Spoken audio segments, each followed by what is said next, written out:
Hi, my name's Hannibal. I'm Head of Operations at IG, and today we're going to talk about infographics and how they can help bring your documents to life. So, first of all, what is an infographic?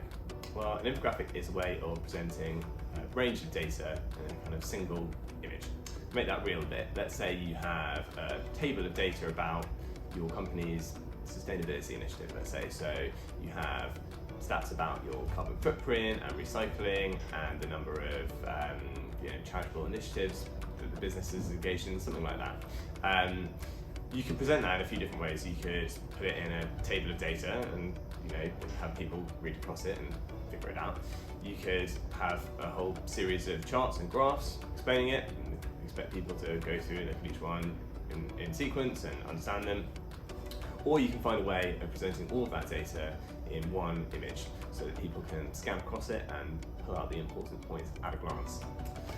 An infographic might consist of a variety of elements, either illustration, maybe some charts and graph elements, or just numbers called out and emphasised in different ways, with illustration, colour, and the arrangement of the whole emphasising key points.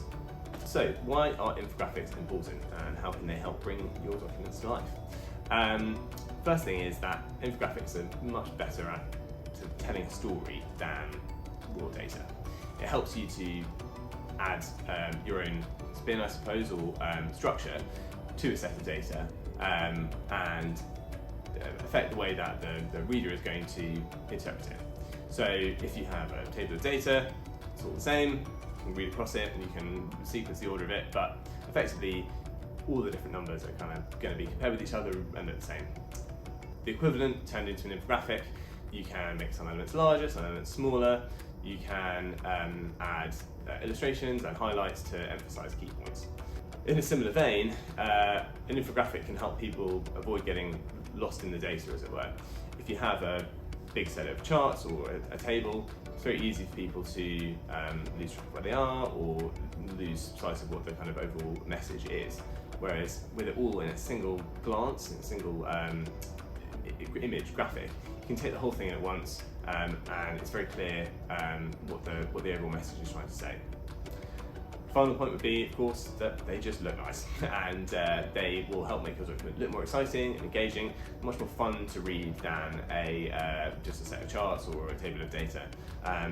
They can be a great way to break up a document that's otherwise quite text or data heavy or quite dense into something that's a bit more fun and approachable and accessible. So, how to go about creating an infographic? This will obviously depend on the context of the document and the data that you're trying to present, but generally we'd like to start with an idea of the kind of tone you're going for, whether it's something kind of clean and smart, just emphasising the kind of key data points, or if it's something that's meant to be a bit more fun and creative and exciting.